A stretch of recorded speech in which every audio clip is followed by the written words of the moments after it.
about this, and this being something that we had tracked a couple days ago as a Washington, D.C. publication that, of course, goes all around the nation, covers politics in D.C. from Congress to the White House. This publication, Roll Call. All right, and article here came out about our delegate.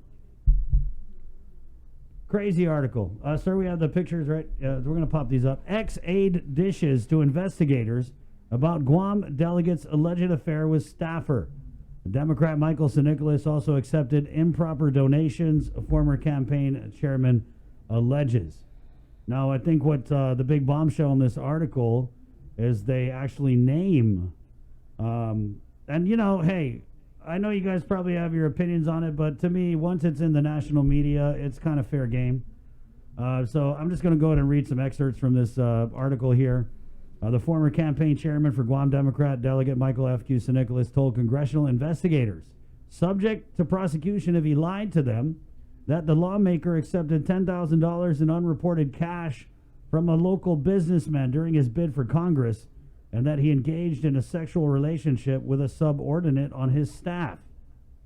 John Paul Manuel said his former boss had an affair with Jennifer Wynn, the lawmaker's acting chief of staff, and accepted a donation in excess of federal limits from Andrew Park, a local businessman and president of the Guam Korean Chamber of Commerce. Manuel divulged this in late 2019 during an interview with the Office of Congressional Ethics, an independent, nonpartisan investigative entity of the House. There's a quote here. He just operates like he can get away with it, and so far he has gotten away with it, Manuel said in an interview with CQ Roll Call of St. Nicholas's alleged relationship with Wynn. They've been very good at trying to cover their tracks. Manuel's comments about this interview with OCE are the first public revelation that the office has taken steps to investigate St. Nicholas. People have been charged by the Department of Justice for lying to the OCE, a charge Manuel would be subject to if anything he told investigators was proved false.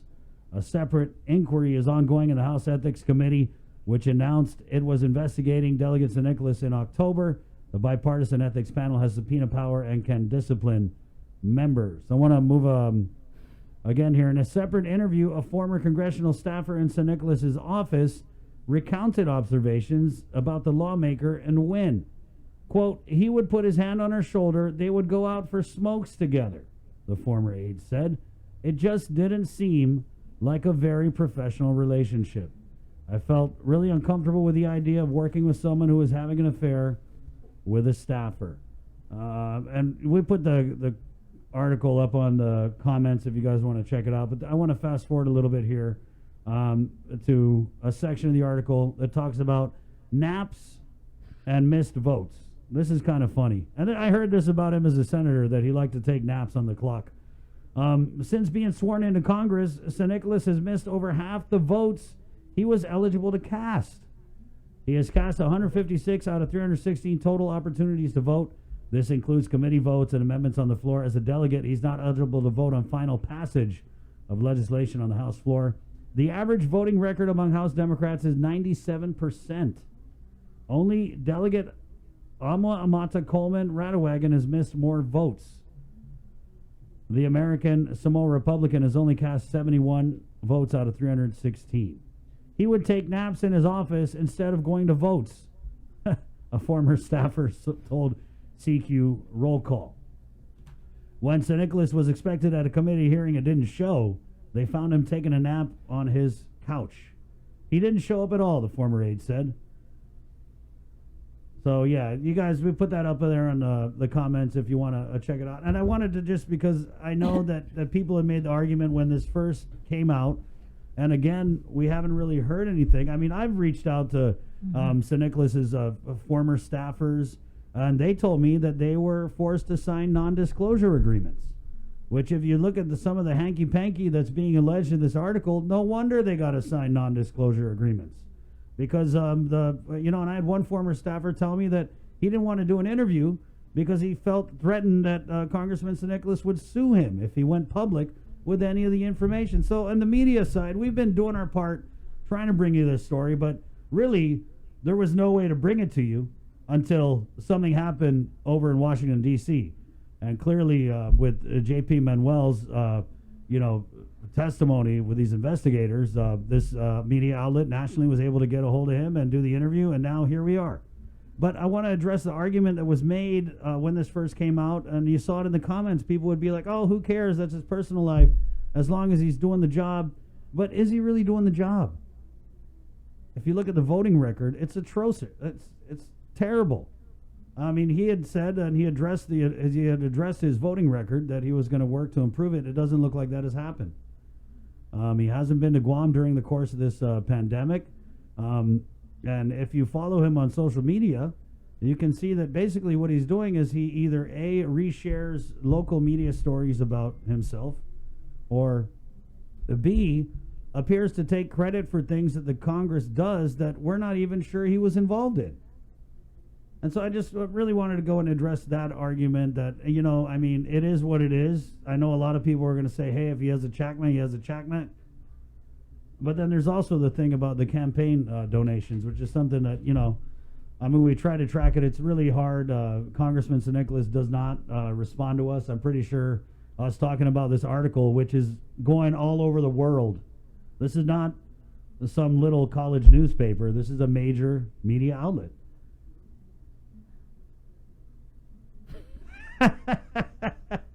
What's up over there? Nothing. Yeah. I mean, it is what it is. We've tried reaching out to the congressman. I mean, I posted on his Facebook page. Yeah. I know he's had 2 press conferences that I was aware of that he invited other media to. And once I saw that, I went on his Facebook page and requested that we be invited to his Zoom press conferences. I've even called his office requesting. I've messaged his one of his staffers, Tomas Calvo, asking that we be invited. It's to me, it's just no ridiculous. Response. I mean, and whatsoever. The double standard, really, because let's just be clear. Delegate Michael St. Nicholas is a social media darling. He's like the boy of a lot of people's social media world. I mean, he does all of his. He does so much on social media, and so I think it's interesting. The governor can come out and do something, and she just gets reamed by it. But the congressman will come out and say something, and people just love it. And it is what it is. A lot of people just are willing to accept whatever the congressman does or doesn't do. Mm-hmm. Okay, so I just want to jump in there. Right on, yeah. No, I just want to jump in there, Chris, because you're talking about like the social media and the online world. Right, I mean, that's my world, right? Right. But remember, we did the day after the last election, we did a podcast, and we're on the other side of the building, but we said we actually credited the fact that Mike St. Nicholas has always been so social media savvy. At the time he did the unthinkable, and he unseated an 8-term incumbent congressional delegate. Right. I mean, a lot of people still believe that was like a massive Upset. win for him. But yeah, to your point and everything like that, social media has always been like his strength. Mm-hmm. Yeah. But now to your point, I guess to my point, I would say there's a whole other world outside of social media. Yeah. Which includes what we like to call traditional media. Mm-hmm.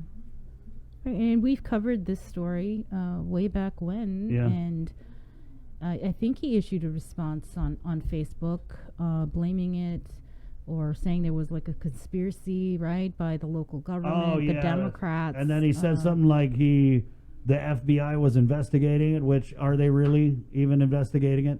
Mm-hmm. And to me, that's where the strength of Congressman St. Nicholas lies, in that he will not allow himself to be accessible to media that doesn't kiss his ass. That's it. That's really what it is. And I mean, I found it extremely offensive that last week when I again requested on his Facebook page to be invited to the Zoom conference, because the headline or his post was, "I've invited legitimate media." Right. Yeah. And obviously you see that, and I'm like, oh, okay. I want to be to invited to the Zoom conference. Dude, we are legitimate. We're I don't know very what you're talking legitimate. about. And then it was no response. And then the press conference happens. But then I had no idea that the first few minutes was for him to give his spiel about what he meant by legitimate media. Yeah, and so he basically, and the whole reason why, according to Congressman Snubs himself, and I put it on my Facebook, we did a little mashup video. It's on my Facebook. Congressman Snubs said he didn't invite, well, he didn't say he didn't invite KUAM. He actually didn't even mention us, but he implied, and we're able to deduce, of course he's talking about us. Only two media Yeah. weren't invited, us and the PDN, right? And I feel like we're both, I mean, I want to say any media on Guam that's trying to do what it believes is the best job that they can do to inform their consumers, they're legit. I mean, media is legit. And Yeah, I just felt like Congressman Nicholas was trying to pit us against other media, and like, for what? That's so petty. But anyway, going back to why he didn't invite us to the press conferences, he said that in covering his plan, he had floated a plan that was, he wanted to get advance stimulus payments out to the people, and he wanted to involve the retirement fund. He wanted to involve something with the banks, but he didn't ask any of these people. He didn't say, hey, retirement fund, I got this plan. Let's use some of your money, and we're going to cut these checks, and then Gita's going to do a promissory. I don't even, the details of it were just so sketchy. And But- we weren't invited again. And we weren't invited to that press conference either. And you know what's crazy is, like, we're always asking to be invited because we want to bring what the congressman has to say to you guys, regardless of how he's treated us in the past. I mean, just regardless. We're a media outlet. We're a legitimate media outlet with a huge audience, and he's an elected delegate to Congress. Of course we want to bring you his press conference. Of course we do.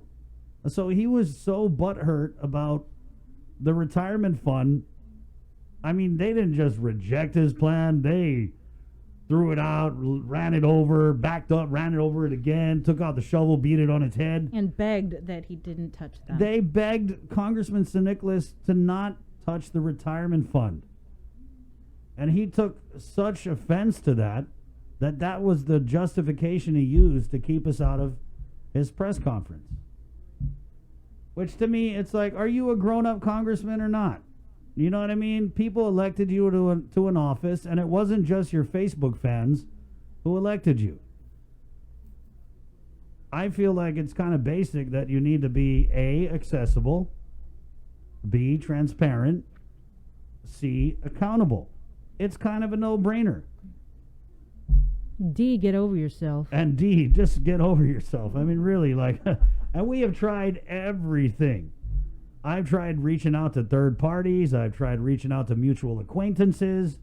I've tried reaching out to the Republican Party's Juan Carlos Benitez, who, you know, Congressman Nicholas, he might be rubbing elbows with these House Democrats in the House, but on Guam, he is a Republican all the way.